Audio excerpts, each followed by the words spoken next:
What is the best and the worst animated movie from each studio according to Rotten Tomatoes? I thought the answer would be obvious, but when I looked it up, I was genuinely surprised by what I found. Well, except for DreamWorks. The highest-rated DreamWorks movie of all time is How to Train Your Dragon, with an impressive 99% on Rotten Tomatoes. And honestly, when it comes to DreamWorks, I wouldn't have been surprised if it were 10 other different movies. But I completely understand why How to Train Your Dragon earned that spot. This film isn't just about dragons. It's about Hiccup's emotional growth and his quiet, powerful friendship with Toothless. It's widely recognized that the way the movie uses sound design and John Powell's score to tell the story is nothing short of brilliant, especially during the flying sequences. It's the kind of film that makes you feel freedom, wonder, and the emotional weight of a friendship that breaks every barrier. And that first scene where they fly together for the very first time, it's unforgettable.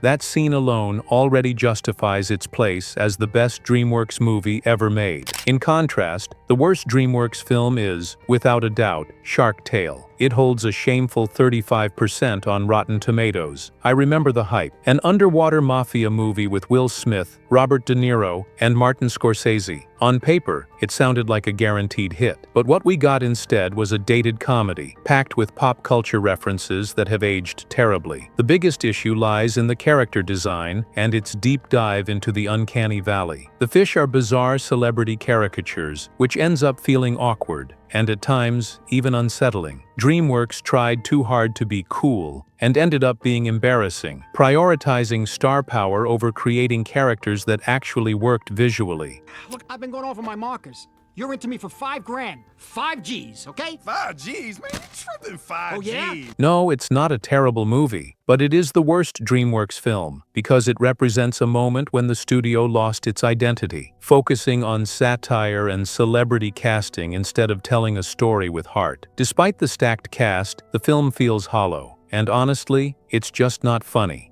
Where's Lino? He's right behind me, isn't he? You're mine now.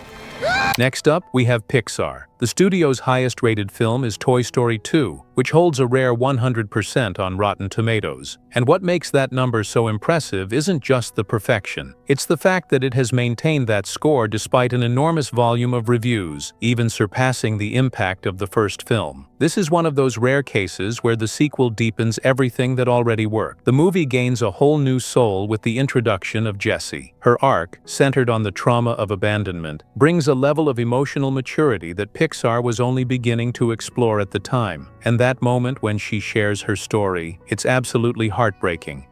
Every hour spent together lives within my heart.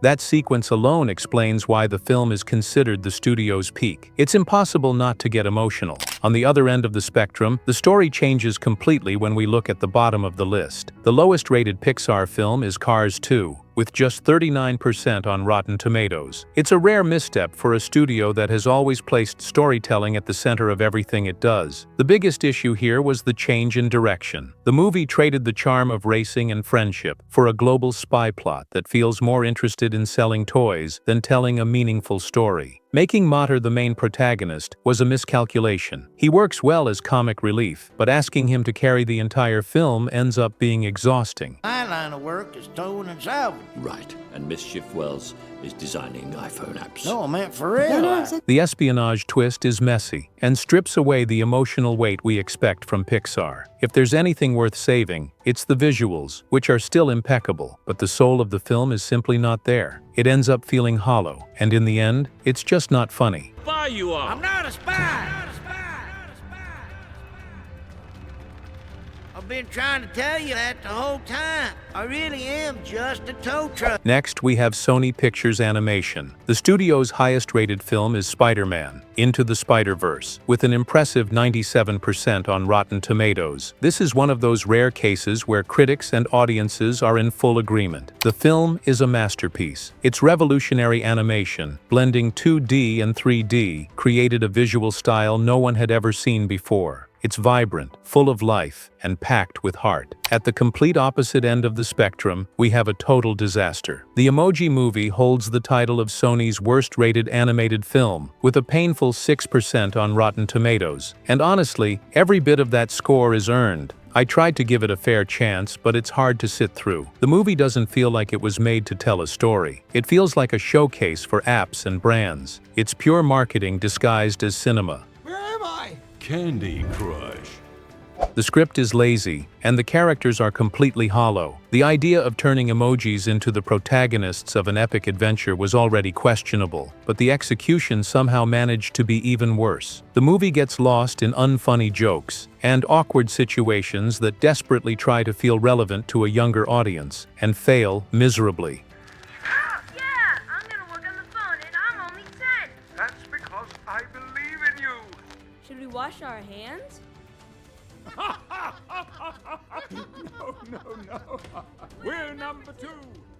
The entire plot is nothing more than a string of app advertisements, constantly interrupting what little story there is. There's no real development, no emotion, just a creative void that leaves you exhausted. It's the kind of movie that makes you wonder how so many talented people ended up involved in it. In the end, it's nothing more than a massive commercial emptiness. Moving on to Studio Ghibli. The highest-rated film here is The Tale of the Princess Kaguya, with a perfect 100% on Rotten Tomatoes. It's an absolute masterpiece, but honestly, for me, seeing this film at the very top is like admitting you prefer experimental poetry over pure entertainment. It's beautiful. The watercolor-style artwork is breathtaking, but it's also extremely dense and contemplative for the average audience. I understand the prestige, but I feel it lacks that fun factor that Hayao Miyazaki's films usually have in abundance. On the other end of the list, Tales from Earthsea holds the title of Ghibli's worst-rated film, with 41% on Rotten Tomatoes. Now, hear me out. I have a serious issue with this movie's pacing. Goro Miyazaki's direction feels unfocused, as if he's trying to imitate his father's style without having the same narrative sensitivity. The atmosphere is heavy and sluggish, and the story simply doesn't pull you in. But if you ignore the expectation of it being a classic Ghibli film, I don't know. I don't think it's that disastrous. Maybe the score is so low because the comparison to the rest of the studio's catalog is inevitable and brutally unforgiving. I think the soundtrack and the environments still carry that visual magic we expect, which is definitely a positive. I almost gave up halfway through, but if you're patient, there is something to take away from the experience. Just don't expect anything transformative. Moving on to Illumination. The studio's highest-rated film is Despicable Me, with 81% on Rotten Tomatoes. It's the movie that kicked off the studio, and honestly, I'd call it a pretty average film overall, but one key element elevates it significantly. What truly works in Despicable Me isn't the villain angle, but Gru's development as a father. The way his relationship with the three girls gradually unfolds is the heart of the film. He's a villain transformed by parenthood, and that's a universal theme Illumination absolutely nailed. It's a movie that makes you laugh, but it also genuinely hits you emotionally. 3 little kittens with milk all gone rubbed their eyes and started to yawn.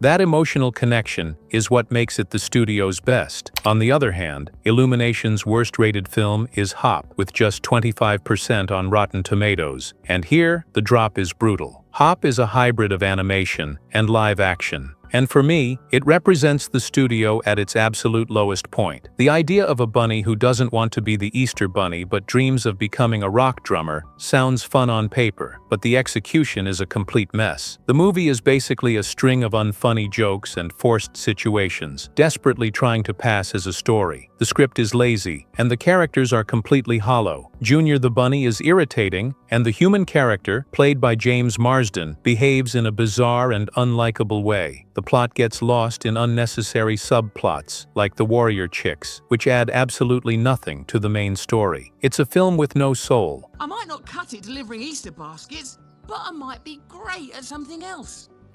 It's a film that, despite being technically well made on a visual level, fails at everything Illumination is supposed to stand for: humor and heart. It leaves you feeling exhausted, and in the end, it's just not funny. Disney's highest-rated animated film is Pinocchio, 1940, holding a perfect 100% on Rotten Tomatoes. It's a masterpiece that set the standard for animation for decades to come. On the opposite end, the worst-rated Disney animated film is The Jungle Book 2, with just 18%, a soulless recycling of the original. The story is basically a lazy repeat of the first movie, but without its original charm. Mowgli runs away from the man village back into the jungle, Shere Khan seeks revenge, and Baloo just wants to have fun. It's all painfully predictable. On top of that, the animation quality drops dramatically, feeling more like a direct-to-DVD release than a theatrical film.